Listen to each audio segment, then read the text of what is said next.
வாழ்க வளமுடன். ஓம் நமச்சிவாய. அனைத்து தமிழ் உள்ளங்களுக்கும் வணக்கம். 12 ஆண்டுகளுக்கு பிறகு நடக்கும் குரு வக்ர பெயர்ச்சி. 119 நாட்கள் பின்னோக்கி சுழலும் குரு பகவான். நவ கிரகங்களில் முழு சுப கிரகமான குரு பகவான் 2024ஆம் ஆண்டு மே 1ஆம் தேதியிலிருந்து ரிஷபராசியில் சஞ்சரித்து வருகிறார். ஒவ்வொரு ஆண்டும் சில கிரகங்கள் வக்ரமடையும். அந்த வகையில் அக்டோபர் மாதம் 9ஆம் தேதி குரு பகவான் ரிஷபராசியில் வக்ரமடைகிறார். இதன் தாக்கம் என்ன? குரு வக்ர பெயர்ச்சி என்றால் என்ன? எத்தனை நாட்கள் நீடிக்கும் என்று பார்க்கலாம். குரு பகவான் இந்த ஆண்டு அக்டோபர் மாதம் 9ஆம் தேதி புதன்கிழமை ரிஷபராசியில் வக்ரமாகி பின்னோக்கி செல்வார். பிப்ரவரி 4, 2025ஆம் ஆண்டு வரை இந்த நிலை நீடிக்கும். வக்ரம் என்பது நேராக செல்லக்கூடிய ஒரு கிரகம் பின்னோக்கி செல்வதை குறிக்கும். ரிஷபராசியில் சஞ்சரிக்கும் குரு பகவான் அடுத்து மிதுன ராசிக்கு செல்லாமல் பின்னோக்கி ரிஷபத்தில் ரோகிணி மற்றும் கிருத்திகை நட்சத்திரத்தில் சுழல்வது குரு வக்ர பெயர்ச்சியை குறிக்கும். ஒவ்வொரு ராசிக்கும் குரு வக்ர பெயர்ச்சி கணிசமான தாக்கங்களை, நல்ல பலன்களை அல்லது தடைகளை ஏற்படுத்தலாம்.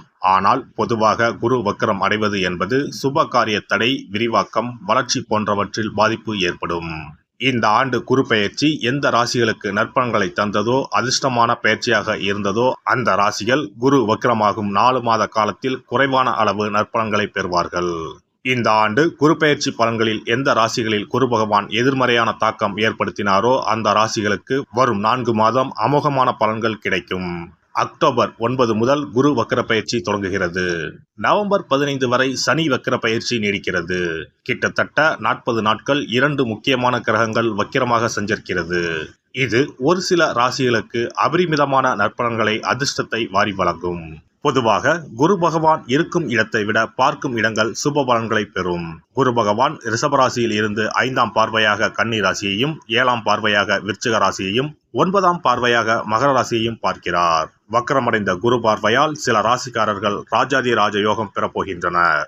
இனி இந்த வக்ர பெயர்ச்சியால் உங்கள் ராசிக்கான சுப பலன் என்ன என்பதனையும், அசுப பலன் ஏற்படுமாயின் ராசிக்காரர்கள் செய்ய வேண்டிய பரிகாரம் என்ன, வழிபட வேண்டிய தெய்வம் யார் என்பதனை பற்றியும் விரிவாக காண்போம். உங்கள் வாழ்வில் வளமும் நலமும் செல்வ செழிப்பும் பெற்று வாழ்வில் உயரிய நிலையை அடைய எல்லாம் வல்ல எம்பெருமானை வேண்டி விரும்பி கேட்டுக்கொள்கிறேன். தனுசு ராசி அன்பர்களே, இந்த குரு வக்ர பெயர்ச்சி மிகப்பெரிய வரமாக அமையும். ஏனெனில் இந்த பெயர்ச்சி உங்கள் ராசிக்கு 6வது வீட்டில் நடக்கப் போகிறது. இதனால் தனுசு ராசிக்காரர்களுக்கு நிலுவையில் உள்ள பணிகள் அனைத்தும் விரைவில் முடிவடையும். குடும்பத்தில் மகிழ்ச்சியும் அமைதியும் நிலைத்திருக்கும். வேலையில் நல்ல வாய்ப்புகள் கிடைக்கலாம். பணியிடத்தில் மரியாதை மற்றும் புகழையும் பெறுவீர்கள். பண விஷயத்தில் நல்ல பலன்களை பெறுவீர்கள். வெகு நாட்களாக உடல் ஆரோக்கியத்தில் இருந்து வந்த பிரச்சனைகள் யாவும் ஒரு நல்ல தீர்வுக்கு வரும். இதனால் மருத்துவ செலவுகள் குறையும். சிலர் புதிய உற்சாகம் பெறுவீர்கள். குடும்பத்தில் சுபகாரிய பேச்சுவார்த்தைகள் மகிழ்ச்சி தரும். திருமணம் ஆகாத அன்பர்களுக்கு திருமணம் கைகூடும். சிலருக்கு குழந்தை பாக்கியம் கூட கிடைக்கப்பெறும். குறிப்பாக பொருளாதார பாதிப்புகள் குறையும். பண தேவைகள் நல்ல விதத்தில் நிறைவேறும். சிலர் பழைய கடன்களை அடைப்பீர்கள். சிலர் அடகு வைத்த பழைய நகைகளை திருப்புவீர்கள். வீடு, வாகனம், நிலம் போன்ற சொத்துக்களை கூட வாங்கி மகிழ்வீர்கள். மொத்தத்தில் உற்சாகமாக காணப்படுவீர்கள். உத்தியோக ரீதியாக இருந்து வந்த எதிர்ப்புகள் விலகும். வெகு நாட்களாக உத்தியோகத்தில் எதிர்பார்த்த சலுகைகள் கிடைக்கும். மேல் அதிகாரிகள் உங்களை புரிந்து கொள்வார்கள். சக ஊழியர்கள் உங்களை மதிப்பார்கள். சிலருக்கு புதிய கௌரவமான பொறுப்புகள் தரப்படும். சிலர் புதிய நல்ல வேலைக்கு மாறுவார்கள். வெளிநாடு சென்று பணிபுரியும் வாய்ப்பு கூட கிடைக்கப்பெறும். உத்தியோகத்தை விட்டு சொந்த தொழிலில் இறங்கவும் வாய்ப்புகள் கிடைக்கப்பெறும். அதே போல தொழில் வியாபாரம் நல்லபடியாக மேம்படும். இதனால் வரையில் இருந்து வந்த தொழில் போட்டிகளை வென்று சாதனை படைப்பீர்கள். அரசு வகையில் ஆதாயம் உண்டு. தொழிலை நல்ல விதத்தில் விரிவுபடுத்துவீர்கள். சிலருக்கு புதிய கூட்டாளிகள் அமைவார்கள். சிலர் தொழில் ரீதியாக கொடுத்த கடன்களை நயமாக பேசி வசூல் செய்வீர்கள். கொடுக்கல் வாங்கல் போன்ற விஷயங்களில் பெருந்தொகையை ஈடுபடுத்தி லாபம் காண்பீர்கள். அரசியல்வாதிகள் தாங்கள் இழந்த செல்வாக்கை மீண்டும் பெறுவீர்கள். விவசாயிகள் உழைப்பிற்கு ஏற்ற ஆதாயத்தை நல்ல விதத்தில் அறுவடை செய்வீர்கள். அரசு வகையிலும் ஆதரவு கிடைக்கும். கலைஞர்கள் பல நல்ல வாய்ப்புகளை பெறுவீர்கள். பெண்களை பொறுத்தவரையில் குடும்பத்தில் அவர்களின் செல்வாக்கு நல்லபடியாக உயரும்.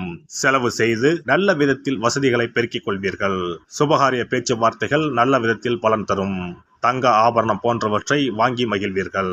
அரசு வகையில் ஆதரவு உண்டு. மாணவ மாணவியர் இனிவரும் காலங்களில் பாடத்தை புரிந்து படிப்பார்கள். நல்ல மதிப்பெண்களை பெறுவார்கள். பெற்றோர் ஆசிரியர்களுக்கு பெருமை தேடி தருவார்கள். சிலர் மேற்படிப்புக்காக வெளியூர் அல்லது வெளிநாடு செல்லவும் வாய்ப்புண்டு. மொத்தத்தில் இந்த காலகட்டத்தில் அனைத்து தரப்பினருக்கும் பெரும்பாலும் நல்ல பலன்கள் தான் ஏற்படும்.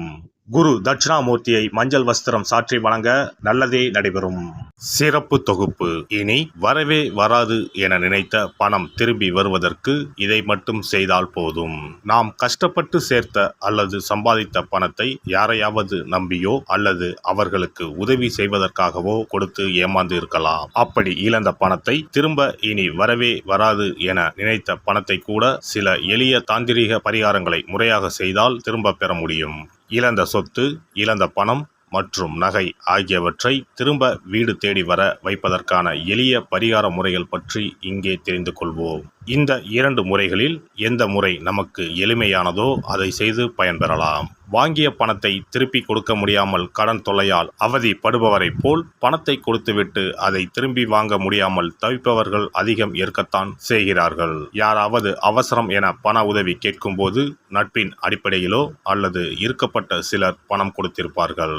ஆனால் பணம் வாங்கிய நபரோ அந்த பணத்தை திருப்பி தராமல் இழுத்தடிக்கலாம். பணம் தர வேண்டிய நபருக்கு சூழ்நிலை காரணமாக பணம் வராமல் உங்களுக்கு திருப்பி தர முடியாமல் இருக்கலாம். அல்லது அந்த நபர் பணத்தை திருப்பி தரும் எண்ணமே இல்லாமல் இருக்கலாம். நீங்களும் பல முறை பணத்தை கேட்டு சலித்துவிட்டு இனி அந்த பணம் நமக்கு வரவே வராது என நினைத்து பணத்தை திருப்பி வாங்குவதற்கான முயற்சியை கூட கைவிட்டிருக்கலாம். இப்படி கொடுத்த பணம் திரும்பி வரவே வராது என நினைத்த பணத்தை உங்களிடம் பணம் வாங்கிய நபரே மனம் மாறி அவராக வந்து உங்களிடம் திருப்பி தருவதற்கு சில எளிய முறைகளை வீட்டிலேயே செய்தால் போதும். பரிகாரம் 1. கற்பூரம் ஒன்றை ஏற்றி அது எரியும் சுடரின் மீது இரும்பு கலந்த ஏதாவது ஒரு தட்டினை காட்ட வேண்டும். இப்படி காட்டும் போது அந்த தட்டில் கரி படலம் ஒன்று உருவாகும். இந்த கரியை உங்களின் வலதுபுற நடுவிரலில் எடுத்து ஒரு தெளிவான வெள்ளை காகிதத்தில் உங்களுக்கு பணம் கொடுக்க வேண்டிய நபரின் பெயரை எழுதி கொள்ளுங்கள். பிறகு அந்த பேப்பரை சிறியதாக மடித்து உள்ளங்கையில் வைத்துக்கொண்டு உங்களுக்கு பணம் கொடுக்க வேண்டிய அந்த நபரின் முகத்தை மனதில் நினைத்து கொண்டு அவர் உங்களுக்கு பணம் கொடுத்து விட்டதாகவும் உங்களுக்கு வரவேண்டிய பணம் அனைத்தும் வந்துவிட்டதாகவும் நினைத்து கொள்ளுங்கள். அந்த நபரின் பெயர் எழுதிய காகிதத்தை வீட்டின் பூஜை அறையில் வைத்து விடுங்கள். பிறகு அதை ஆற்றில் போட்டு விடலாம். பரிகாரம் 2. ஒரு சிறிய கிண்ணத்தில் மஞ்சளை தண்ணீர் கரைத்து எடுத்துக்கொள்ளுங்கள். ஒரு குச்சியால் அந்த மஞ்சளை தொட்டு வெள்ளை காகிதத்தில் பணம் தர வேண்டிய நபரின் பெயரை எழுதி கொள்ளுங்கள். ஓம் ஸ்ரீ கார்த்த வீர்யாஜுனாய நமக என்ற மந்திரத்தை 27 முறை சொல்லி பணம் கொடுக்க வேண்டிய நபர் உங்களுக்கு தர வேண்டிய பணம் அனைத்தையும் கொடுத்து விட்டதாக நினைத்து வேண்டிக் கொண்டு அந்த காகிதத்தை சுற்றி வெள்ளை நூலால் கட்டிவிட வேண்டும். பிறகு அந்த காகிதத்தை ஆற்றிலோ கடலிலோ போட்டுவிட வேண்டும். இந்த 2 முறைகளில் யாருக்கு எது வசதியோ அந்த முறையில் பரிகாரத்தை செய்யலாம். ஏதாவது ஒரு முறையை பின்பற்றினால் போதும். 2 முறைகளிலும் செய்ய வேண்டியது கிடையாது. இந்த பரிகாரத்தை தெற்கு நோக்கி அமர்ந்து செய்ய வேண்டும். இந்த பரிகாரத்தை நம்பிக்கையுடன் தொடர்ந்து செய்து வந்தால் கண்டிப்பாக வராது என நினைத்த பணம் விரைவில் உங்களின் வீடு தேடி வரும். எல்லாம் வல்ல இறையருளால் நீங்களும் உங்கள் அன்பு குடும்பமும் உடல் நலம், நீலாயுள், நிறை செல்வம், உயர் புகழ், மெய்ஞானம் ஓங்கி வாழ்க வளமுடன்.